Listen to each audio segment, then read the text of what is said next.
আসসালামু আলাইকুম। আমরা বাঙালি। এই পটের সাথে বাঙালি কথার অনেক অনেক মিল আছে, সেটা ভিডিওর মাঝখানেই বলে দিব ইনশাল্লাহ, সাথে থাকবেন। আর আজকে মেয়ের বার্ষিক পরীক্ষার রেজাল্ট দিয়েছে, খুব তাড়াহুড়ার মধ্যে ছিলাম, তাড়াহুড়া করে রেজাল্ট এনেই আবার বেরিয়ে পড়েছি। একটা কাজ ছিল বাইরে, সেই কাজের উদ্দেশ্যেই বের হওয়া। পরিবারের সবাই মিলেই বের হয়েছি, যেহেতু আজকে বুধবার, বাসায় হাজব্যান্ড ছিল, তো ও থাকলেই হচ্ছে আমরা সবসময় প্ল্যান করি কোথাও যাওয়ার বা কোনো দরকারি কাজে যাওয়ার। তো ঠিক তেমনি বেরিয়ে পড়েছিলাম। আর যখনই আমরা এইভাবে চারজন মিলে রিক্সাতে করে কোথাও যাই, তখনই আমার মনে একটা গান বাজতে থাকে গুনগুন করে। আপনারা সবাই হয়তো বা গানটা শুনে থাকবেন, এই পথ যদি না শেষ হয় তবে কেমন হতো তুমি বলো তো। তো গানটা আপনারা গেয়ে নেবেন দয়া করে, কারণ আমার গানের গলা খুবই খুবই বাজে। তো যাই হোক, যাচ্ছিলাম আর খুব ভালো লাগছিল, যদিও বাইরে বেশ ঠান্ডা বাতাস ছিল আজকে। তো বাচ্চাদেরকে সোয়েটার পরিয়ে নিয়েছিলাম, তারপরও বাতাসটা খুব বেশি ছিল যেহেতু রিক্সায় ছিলাম। আর ওদিকে আমি মেট্রো রেলে করেই আজকে যাব যেখানে যাব, কিন্তু আমি জ্যামের ভয়ে হচ্ছে গাড়ি বা বাস কোনোটাই ইউজ করিনি।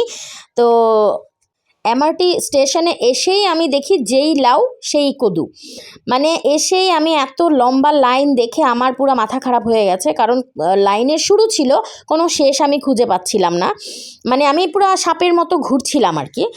আর ওদিকে বাচ্চারা বড়দের কিছু কাজ করতে খুব বেশি উৎসাহ ফিল করে, তো সেটাই আমার ছেলে বলছিল যে বাবা আজকে টিকিটটা আমি কাটবো। তো ওর বাবাও ওকে খুব উৎসাহ দিচ্ছিল, আচ্ছা ঠিক আছে তুমিই কাটো, আমি দেখিয়ে দেই, বা তুমি নিজেও যতটুকু বুঝে বুঝে তুমি এটা করে নাও, আমরা একসাথেই যাই।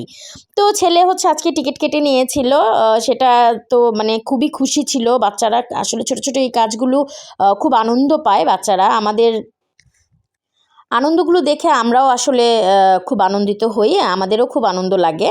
তো এই তো সবাই মিলেই হচ্ছে মানে লাইনেই যতটুকু দেরি হয়েছে, আর টিকিট কাটার পরে আর কার্ডটা নেওয়ার পরে আর ওইরকম কোনো দেরিই হয়নি, খুব তাড়াতাড়ি তো ট্রেন চলে আসে।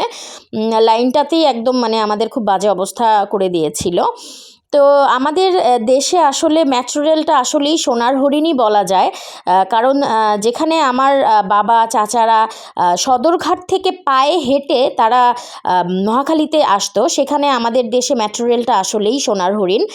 তো যাই হোক, খুব ভালো লাগছিল চড়তে, এর আগেও আমরা মেট্রো রেলে উঠেছি, খুবই খুবই মানে সময় বাঁচে এবং অনেক আরামদায়ক একটা জার্নি। তো এদিকে আমরা আজকে হচ্ছে শিশু হাসপাতালে এসেছিলাম। বাচ্চাদের জন্য শিশু হাসপাতালের চিকিৎসা আমার কাছে খুবই খুবই ভালো লাগে, যদিও পরিবেশটা একটু অপরিষ্কার, তারপরেও হচ্ছে চিকিৎসা আলহামদুলিল্লাহ আলহামদুলিল্লাহ আলহামদুলিল্লাহ, মানে আমি আলহামদুলিল্লাহ বলে শেষ করতে পারবো না, এতটাই ভালো চিকিৎসা। আমি আসলে অনেক উপকার পেয়েছি শিশু হাসপাতালের চিকিৎসা থেকে, এর জন্যই হচ্ছে আমার এত মানে খুশি হয়ে বা এতটা শুকরিয়া আদায় করে বলা। তো যাই হোক, আমাদের এই অনেকখানি লাইনে বসে থাকতে হয়েছিল, হাসপাতালেও অনেক লম্বা টিকিটের সিরিয়াল ছিল। যাই হোক, তো আমাদের এর মধ্যেই ক্ষুধা লেগে গিয়েছিল, তো বড় ক্ষুধার ছোট্ট এই সমাধান ছিল, আমরা তিনজন মিলে খেয়ে নিয়েছিলাম। আর ওই যে সেই ভিডিওর শুরুতে যে কাপ, ওই যে দেখছেন কেকের কাপ, সেইটাই আমরা কেক খেয়ে, ওদেরটা ওরা ফেলে দিয়েছিল, কিন্তু আমার কাপটা আমি বাসায় নিয়ে এসেছিলাম। বাঙালি বলে কথা, পলিথিন, শপিং ব্যাগ, এইসব আইসক্রিমের কৌটা, এগুলো তো আমরা ফেলে দিতে পারি না, তাই না? তাই হচ্ছে সাথে করে নিয়ে এসেছি। আর এই তো আমরা আসার সময়ও মেট্রো রেলে এসেছি, তখন এতটা ভিড় ছিল না, আসার সময় বেশ আরামেই খুব তাড়াতাড়ি চলে এসেছি। আর এদিকে আজমপুর এসেই আমার মেয়ে বলছিল ভুট্টা খাবে, ওর খুব পছন্দের খাবার ভুট্টা, ছেলে মেয়ে দুজনেই খেয়ে নিচ্ছিল। আর আমরা মানে আমি আর আমার হাজব্যান্ড ছোলা বুট খেয়ে নিয়েছি একটু। আর বাসায় এসেই হচ্ছে আপনার এই যে মেয়ের রেজাল্ট নিয়ে বসেছি, আলহামদুলিল্লাহ রেজাল্ট অনেক ভালো হয়েছে। সবাই আমার বাচ্চাদের জন্য দোয়া করবেন, ওরা যেন ভবিষ্যতেও অনেক ভালো মানুষ হয়ে গড়ে উঠতে পারে। তো এই তো, আল্লাহ হাফেজ, আসসালামু আলাইকুম।